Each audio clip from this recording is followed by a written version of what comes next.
Tentu saja akan lega, semua kader akan lega, tidak hanya saya saja sebagai ketua PLH. Akan tetapi ini karena memang secara nasional rasanya PDI Perjuangan ini kan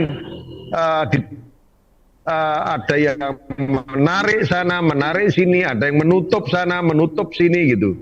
Seakan-akan kita tidak diperkenankan untuk menjadi memiliki calon presiden karena memang harapan mereka banyak partai bukan Pak Ganjar yang dicalonkan tapi yang lain, sehingga mereka juga mempunyai perhitungan tersendiri bagaimana mengungguli daripada calon-calon PDI Perjuangan yang bukan Pak Ganjar. Nah, setelah muncul Mas Ganjar ini, tentu peta politik apakah koalisi besar, apakah koalisi dan lain sebagainya akan berubah. Saya yakin. Ya, kalau nama yang diusung saya tidak kaget.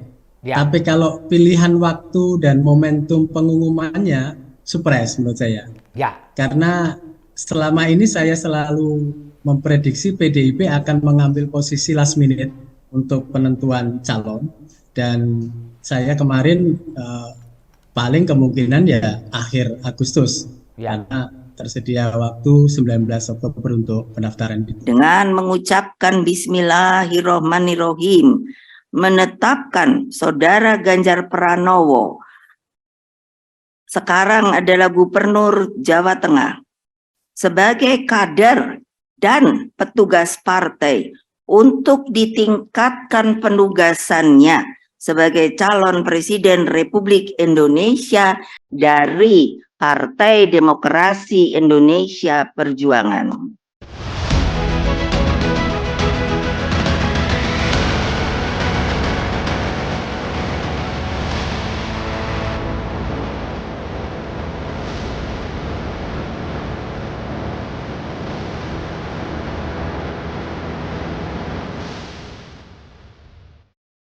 Assalamualaikum warahmatullahi wabarakatuh. Salam damai sejahtera buat kita semua. Om Swastiastu, Namo Buddhaya, dan salam kebajikan. Saya Feby Mahendra Putra, Direktur Pemberitaan Tribun Network.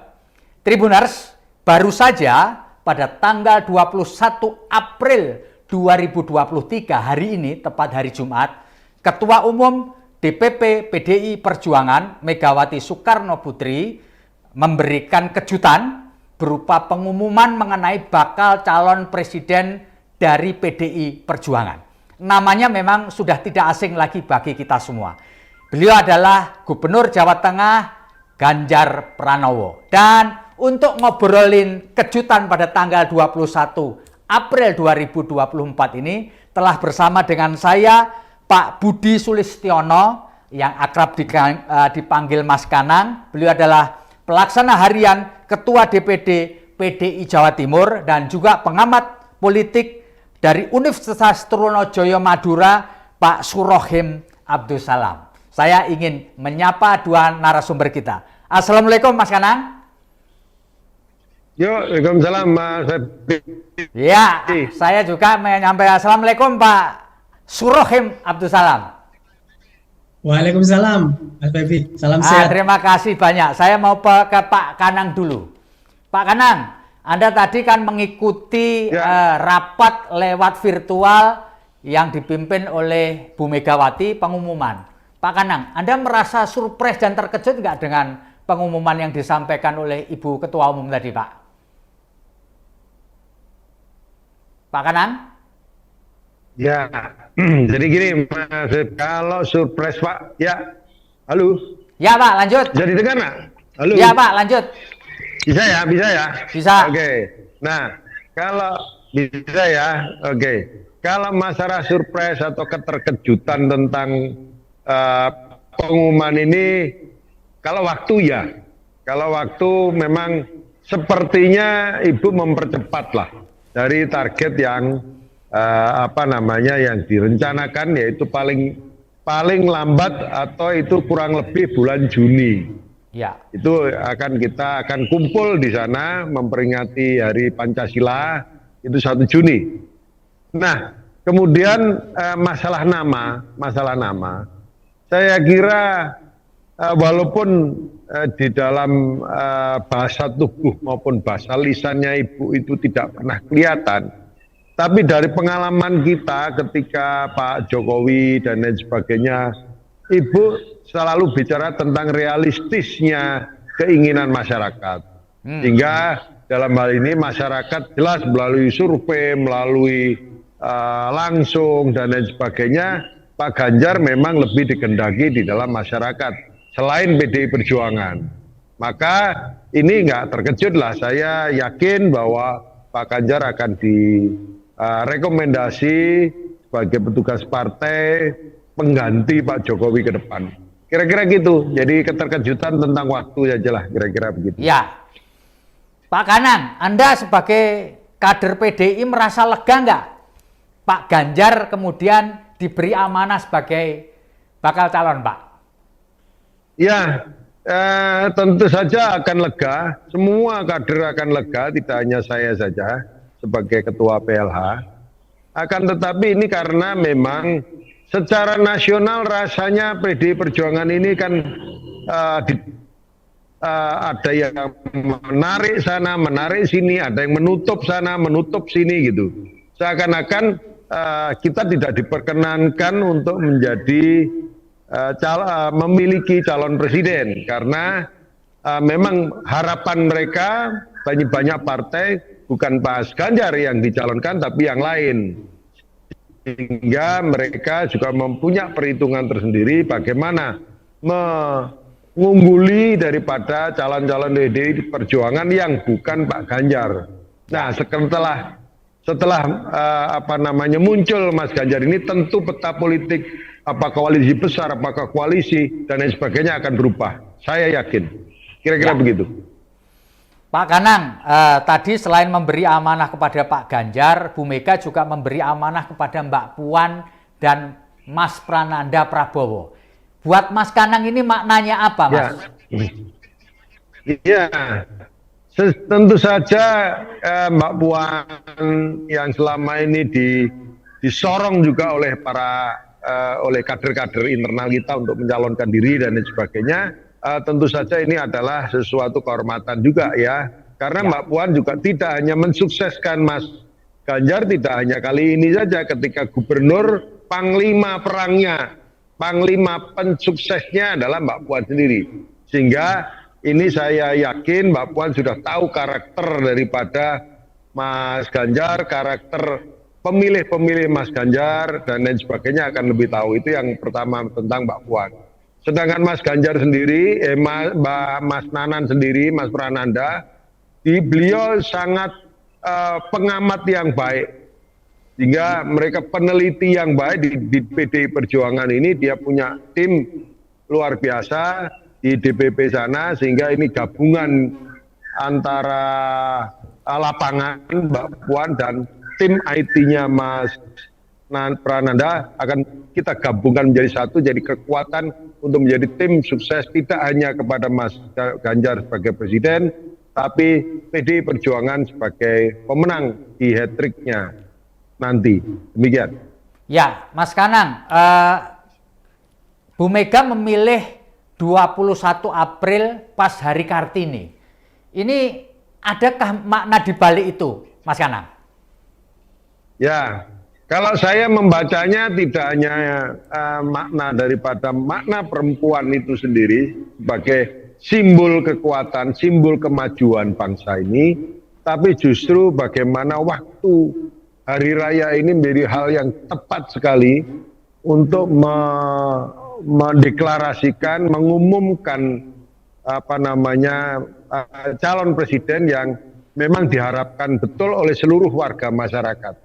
Jadi maknanya justru ada di hari raya Idul Fitrinya, kalau menurut saya, daripada makna daripada hari Kartininya.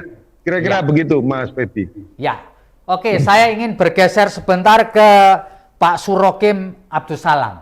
Pak Surokim, apakah sama dengan pertanyaan saya pada Mas Kanang tadi, apakah Anda merasa surprise Ibu Mega mengumumkan ini sebelum Juni, bahkan sebelum Agustus, dan bersamaan dengan Hari Kartini, dan Mas Kanang tadi menyebutkan pada saat Idul Fitri. Silakan Pak Abdul Salam. Ya, kalau nama yang diusung saya tidak kaget. Ya. Tapi kalau pilihan waktu dan momentum pengumumannya surprise menurut saya. Ya. Karena selama ini saya selalu memprediksi PDIP akan mengambil posisi last minute untuk penentuan calon, dan saya kemarin paling kemungkinan ya akhir Agustus, Ya. karena tersedia waktu 19 Oktober untuk pendaftaran itu. Nah, dengan majunya pengumuman siapa yang diusung oleh PDIP di bulan April seperti ini, berarti sebenarnya PDIP ingin mencoba membangun koalisi besar. Ya. Kalau yang pilihan last minute, nah itu kemungkinan besar PDI akan running sendiri, ya, dengan memenuhi persyaratan, tentu saja pemenuhan persyaratan tadi. Tapi kalau waktunya April seperti ini, sebenarnya itu juga pesan dan sinyal kepada partai-partai lain, silakan bagi yang mau bergabung, PDIP sudah punya calon presiden yang akan diusung, yakni Pak Ganjar Pranowo. Nah, saya kira waktu April, Mei, Juni, Juli, Agustus ini, saya kira cukup waktu bagi partai-partai lain yang tertarik untuk mengusung Pak Ganjar Pranowo bisa bergabung di dalam koalisi PDIP. Saya kira PDIP kali ini cukup serius ya. Kalau last minute, saya pikir over PDIP. Tapi kali ini April, saya pikir PDIP betul-betul ingin membuka peluang bagi partai lain untuk berkoalisi dalam rangka memenangkan Pilpres 2024. Ternyata PDIP keinginan untuk hat-trick itu juga semakin besar, semakin tinggi, dan sudah sering kita terima sinyalnya bahwa PDIP ingin mendata posisi untuk mengusung calon presidennya. Dan hari ini mereka sudah mengumumkan, saya kira ini akan menjadi bandul bagi terbentuknya koalisi yang lain, karena memang sedang ditunggu PDIP sebenarnya arahnya mau kemana. Karena di sana juga ada KIB, ada koalisi perubahan, ada koalisi Indonesia Raya, dan lain-lain. Jadi saya pikir ini akan sangat mempengaruhi konstelasi, dan PDIP sudah mengambil keputusan, dan ini akan mempengaruhi konstelasi apakah KIB akan tetap berjalan sendiri ataukah bergabung dengan PDIP melalui Pak Jokowi, ataukah mungkin bahkan koalisi Indonesia Raya juga akan bergabung dengan PDIP menjadi koalisi besar, akan head to head melawan koalisi perubahan. Saya kira itu masih tersedia cukup waktu sampai bulan Agustus. Ya. Dan momentum pilihan Hari Kartini akhir Lebaran sungguh mengagetkan menurut saya. Tidak ada sinyal angin, tidak ada sinyal apa, kemudian mendadak begitu cepat diumumkan. Saya kira PDIP juga sedang mengajari kita semua bahwa kalian jangan mengatur PDIP, kami punya otonomi sendiri terhadap hal ini. Dan saya kira ini pesan yang ingin juga disampaikan PDI, bahwa PDIP tidak ingin ikut-ikut arus gitu ya. Dia punya momentum sendiri yang diputuskan sendiri, dan dia sangat tidak tergantung pada kondisi eksternalnya. Ya, saya kira cukup banyak pesan-pesan yang hendak disampaikan oleh PDI. Selain memilih Hari Kartini tadi, itu juga bagian poin yang penting untuk disadari, bahwa Mas Ganjar betapapun calon presiden yang diusung PDIP, tetaplah dalam bahasa Pak Kanang dan teman-teman PDI adalah kader partai yang ditugaskan oleh Ibu Megawati sebagai ketua umum. Pak, saya ingin bergeser lagi ke Pak Kanang. Pak Kanang, ya, silakan. Apakah penunjukan Pak Ganjar sekarang ini akan memberi pengaruh efek ekor jas kepada PDIP, terutama di Jawa Timur, Pak Kanang? Ya, insya Allah lah. Saya yakin, karena banyak yang masa-masa kita yang mengambang, gitu ya. Itu masih menunggu siapa calonnya PDI Perjuangan. Ya. Jadi saya yakin kalau akan muncul penambahan dari PDI Perjuangan dari ekor jasnya Mas Ganjar 10-15% akan bertambah lah kira-kira begitu. Jadi sangat berpengaruh di Jawa Timur terutama. Kalau Jawa Tengah otomatis lah itu nggak usah dibicarakan lagi. Nah, kira-kira gitu Mas Febi. Kalau kita bicara efek ekor jasnya atau Ganjar efeknya akan mengatakan demikian. Terima kasih. Ya, Pak Kanang, Jawa Timur ini potensi elektoralnya terbesar kedua di Indonesia setelah Jawa Barat. Bisa diberi gambaran Pak Kanang, apa yang kira-kira prioritas akan dilakukan oleh para kader PDI Perjuangan di Jawa Timur, terutama pengurus DPD PDI Perjuangan Jawa Timur, Pak? Silakan, Pak. Ya, yang pertama setelah ada PLT dan PLH, kita sudah melakukan konsolidasi akbar di semua titik dapil yang ada. Ini yang pertama. Dan itu selalu juga ditanyakan oleh masyarakat, siapa presiden? Ya.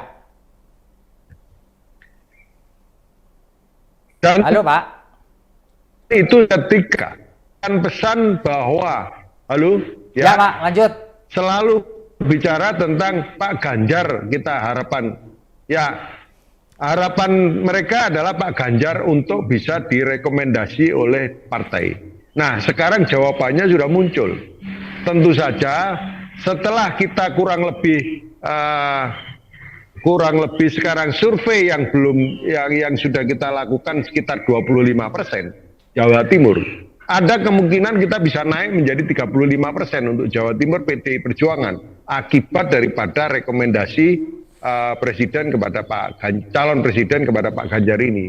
Sehingga secara automatically bahwa Pak Ganjar memiliki efek tentang bagaimana kita meraih hat-trick itu di Jawa Timur. Kira-kira begitu, Mas Febi. Ya, oke. Saya kembali ke Pak Abdul Salam. Pak Abdul Salam, tadi Anda mengatakan saya tidak terkejut ketika nama Ganjar Pranowo diumumkan Bu Megawati Soekarno Putri. Nah, kan sebelumnya juga ada Mbak Puan, Mbak. Apa makna dari ini? Barangkali Mas Abdul Salam bisa memberikan satu analisis mengenai kekuatan dari Pak Ganjar sehingga kemudian bisa mengalahkan potensi Mbak Puan Maharani. Silakan, Mas. Ya, Bu Mega itu kan politisi yang dalam tanda kutip berpengalaman dari pemilu ke pemilu. Punya best practice yang cukup banyak baik di Pilpres maupun di Pilkada. Pasti beliau juga punya insting sekaligus hitungan dengan matematika politik yang juga akurat, dan ini sekaligus juga menunjukkan kepada kita semua memang Bu Mega betul-betul kingmaker. Selama ini orang selalu menduga bahwa yang disiapkan adalah Mbak Puan, tapi Bu Mega sangat realistis bahwa ini adalah pemilihan langsung, bukan pemilu melalui parlemen. Ya. Kalau pemilu melalui parlemen, memang peluang Mbak Puan akan tinggi, tapi karena ini pemilu dilakukan secara langsung oleh voters Indonesia, maka Bu Mega tetap berhitung tentang potensi elektabilitas itu, dan semua mengakui dan realistis bahwa elektabilitas kader PDIP sejauh ini yang paling top chair di internal PDIP harus diakui memang Mas Ganjar, walaupun kemarin sempat ada insiden World Cup itu.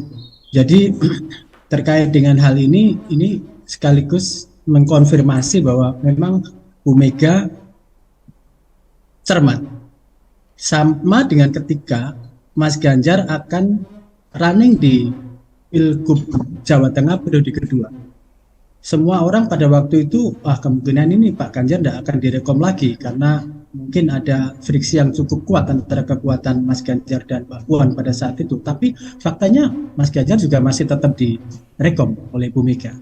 Jadi saya pikir ya ini kembali menunjukkan kepada kita bahwa Bu Mega sebenarnya adalah kingmaker yang sangat realistis, ya, tidak ansih semata-mata untuk kepentingan meneguhkan terah kekuasaan keluarga, tetapi juga mempertimbangkan kepentingan elektoral yang lebih besar. Dan bagi PDIP mendengar aspirasi apa yang selama ini muncul dari hasil-hasil survei, yang dilakukan oleh berbagai lembaga survei memang harus diakui bahwa elektabilitas Mas Ganjar cukup kompetitif jika harus dikompetisikan di Pilpres 2024 jika dibandingkan dengan peluang Mbak Puan yang memang angkanya masih terlalu jauh gitu ya jika dibandingkan dengan Mas Ganjar. Saya kira Pak Kanang DPD PDI Jawa Timur juga patut bersyukur ya, harapannya sudah terpenuhi sehingga lebih memudahkan langkah beliau untuk konsolidasi di Jawa Timur. Tinggal bagaimana cara memaintenance 4 sampai 5 bulan ke depan ini sehingga akan bisa mendapatkan efek ekor jas yang cukup. Tapi saya kira dengan mengusung kader sendiri, kotel efek yang akan diperoleh oleh PDIP akan sangat lebih besar ya jika dibandingkan dengan anggota koalisi lainnya akan bergabung. Dan saya kira arah PDIP mengusung Mas Ganjar itu juga bagian dari cara untuk menguatkan dan meningkatkan kotel efek dari pencapresan ini. Ya, Pak Surohim, beberapa waktu yang lalu Mas Ganjar ini sempat menjadi sorotan di dunia maya setelah beliau menyatakan penolakan terhadap keikutsertaan tim sepak bola Israel dalam World Cup U20. Apakah ini akan berpengaruh pada elektoral Pak Ganjar menurut Pak Surohim? Silakan Pak. Ya, secara teoritis elektoral itu memang. Halo Pak.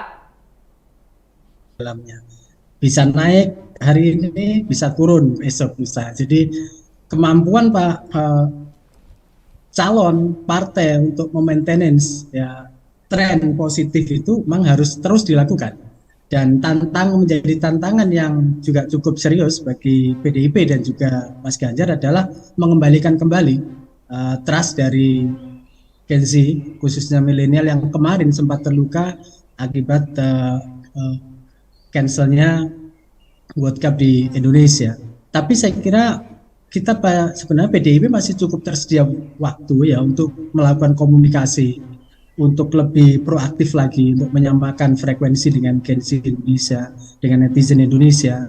Karena di balik kekerasan netizen Indonesia, kalau netizen Indonesia itu bisa dijawab dengan itikat yang baik, pendekatan yang tepat, saya kira Mas Ganjar masih punya peluang untuk kembali pulih ya bersama dengan netizen Indonesia. Walaupun saya katakan itu juga perkara yang tidak mudah.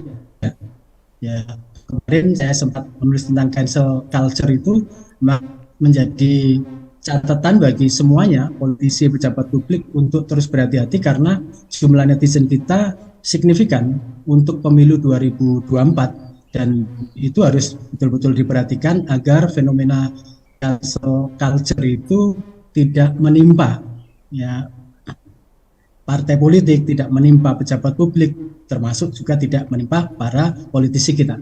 Sehingga menyamakan frekuensi dengan apa yang ada di habit dan pikiran Gen Z Indonesia, netizen Indonesia itu juga menjadi penting, saya kira untuk digarap secara serius. Saya kira PDIP juga punya tim untuk itu, dan mestinya bisa menyadari bahwa tim itu seharusnya sudah bisa bergerak ke arah sana untuk kembali memulihkan kepercayaan. Kendati ceruk suara itu mungkin 17%, tapi akan cukup signifikan pengaruhnya ketika kita ingat teori tentang snowballing politics itu, bahwa itu bisa membesar jika kemudian tidak ditangani secara serius. Saya pikir catatannya di sana. Pak Ganjar punya potensi untuk mendekat dengan generasi Gen Z kita, tapi jelas itu butuh strategi, jelas butuh pendekatan yang mungkin agak berbeda dengan apa yang terjadi kemarin. Ya, Pak Kanang, ini sama dengan pertanyaan yang tadi saya ajukan ke Pak Surohim. Jawa Timur ini gudangnya penggemar bola, Pak. Dan kemarin Pak Ganjar sempat membuat kecewa bersama Pak Koster terhadap pegila bola karena gagalnya Piala Dunia U20. Menurut Pak Kanang, gimana ini Pak? Untuk memulihkan kembali dukungan penggemar bola di Jawa Timur, Pak?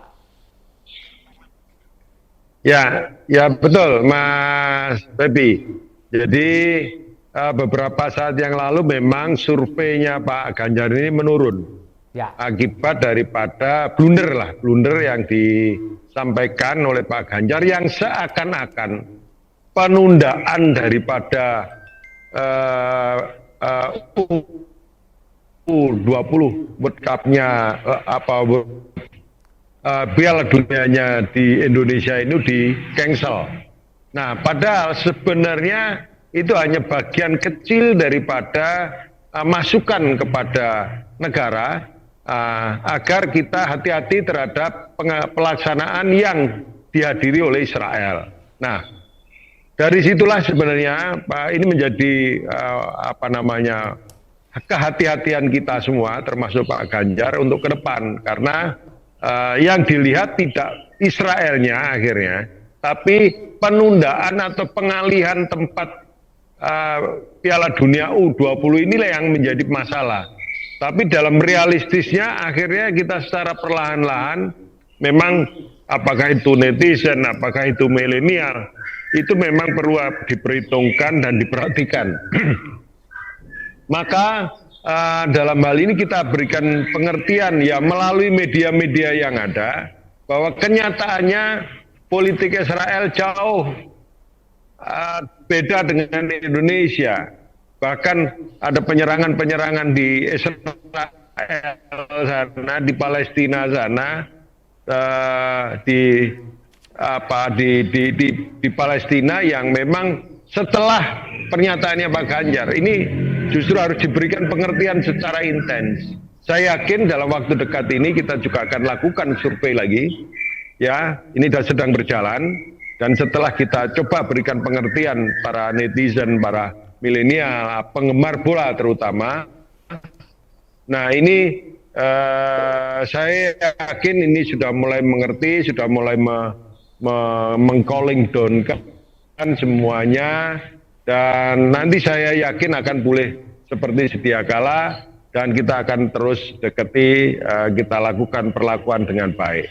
Saya kira demikian Mas Bebi. Ya, Pak Surohim, saya mau geser Pak Surohim. Pak, ini kan wakil presiden calon wakil presiden atau bakal calon wakil presiden pendamping Pak Ganjar kan belum disampaikan oleh Bu Megawati. Menurut perkiraan Pak Surohim, di antara stok yang ada ini Pak, yang bisa membantu elektoralnya Pak Ganjar itu siapa ya Pak? Ya, penentuan Wapres itu sepertinya akan sangat bergantung pada dinamika koalisi yang akan terbentuk. Ya. Kalau PDIP kemudian sendirian mengusung Mas Ganjar, memang PDIP akan lebih leluasa ya, memasangkan Mas Ganjar dengan siapa saja kehendak Bu Mega. Gitu. Tapi ketika kemudian PDIP akan membangun koalisi bersama dengan partai-partai lain, maka biasanya PDIP akan memasrahkan target itu kepada koalisi-koalisi yang lain. Karena memang target utama PDIP memang pada capresnya, bukan cawapresnya. Karena persoalan kotel efek tadi itu ternyata yang paling besar itu ada di capresnya. Dan jika kemudian nanti akan terbentuk koalisi besar, saya kira dinamika yang akan terjadi di partai pengusung akan mempengaruhi siapakah wakil presiden yang akan dicalonkan. Seperti kejadian pada saat Pak Jokowi akan mengusung capres yang sempat tarik ulur ya, antara Pak Mahfud MD dan Pak Yai Ma'ruf waktu itu. Dan PDIP mengambil langkah untuk memasrahkan itu kepada anggota-anggota koalisi. Siapa sebaiknya dari anggota koalisi itu. Ternyata kemudian mereka mengambil aman semua, mengambil safe posisinya untuk mengusung Pak Yai Ma'ruf. Tetapi dinamika politik yang sekarang tentu berbeda dengan 5 tahun yang lalu. Sekarang lebih dinamis lagi karena semua partai pasti punya kehendak dan punya keinginan juga untuk mendapatkan kotel efek setelah PDIP ketika mengusung Mas Ganjar. Sehingga opsi itu bisa jadi mungkin pertama berasal dari ketua umum partai, bisa jadi juga dari tokoh independen. Tapi prediksi saya yang paling mudah untuk terjadi itu ya independen.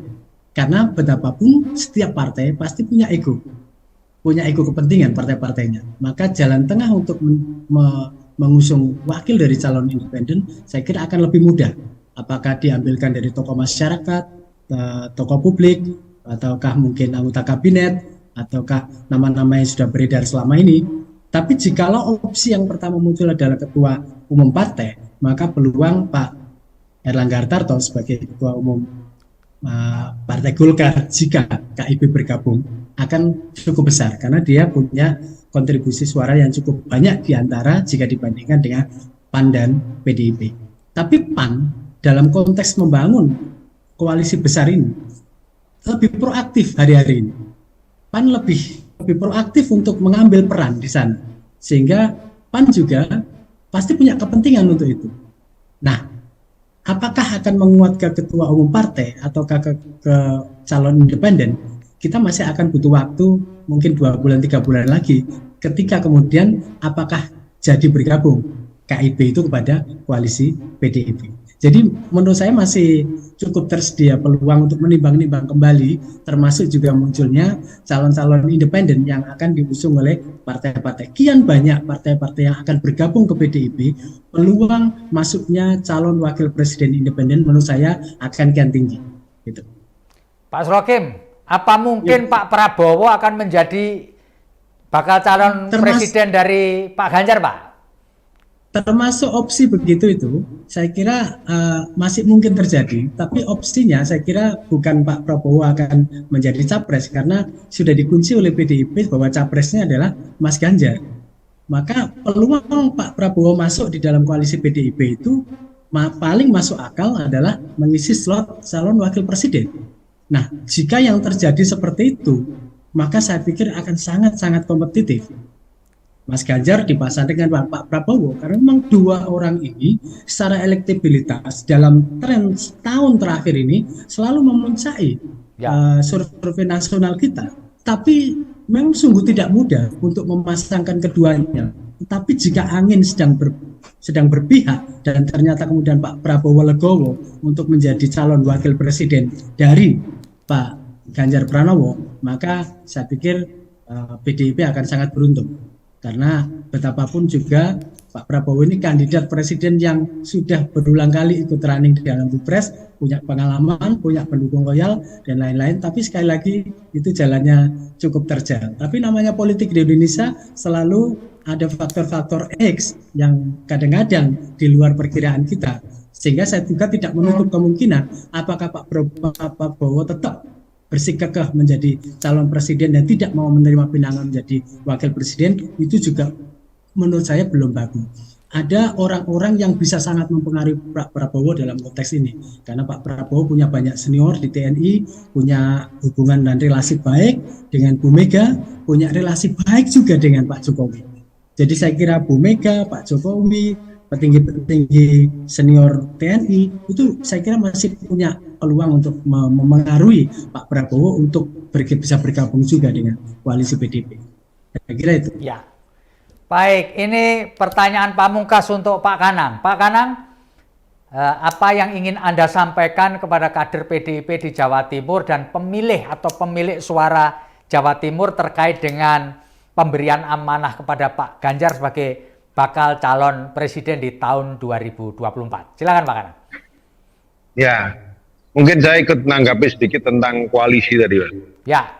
Jadi yang pertama tentang koalisi, saya yakin setelah muncul nama Pak Ganjar ini akan terbentuk lagi koalisi-koalisi baru. Ya. Ya.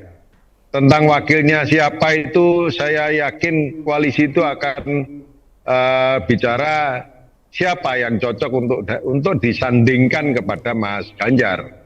Bisa dari partai politik, bisa juga dari komunitas-komunitas tertentu lah, kira-kira begitu.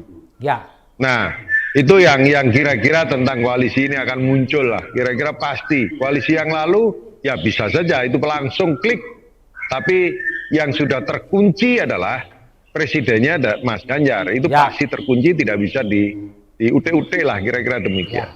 Nah, kemudian kepada teman-teman saya yang di Jawa Timur, keputusan bahwa calon presiden sudah clear, bahwa Mas Ganjar menjadi bakal calon presiden yang pasti dari PD Perjuangan, maka ini perlu disosialisasi lebih tajam lagi, lebih detail lagi, lebih mikro lagi kepada seluruh masyarakat di lingkungan masing-masing. Kemudian ini menjadi spirit kita, bagaimana hat-trick itu akan lebih dekat dengan kita semua.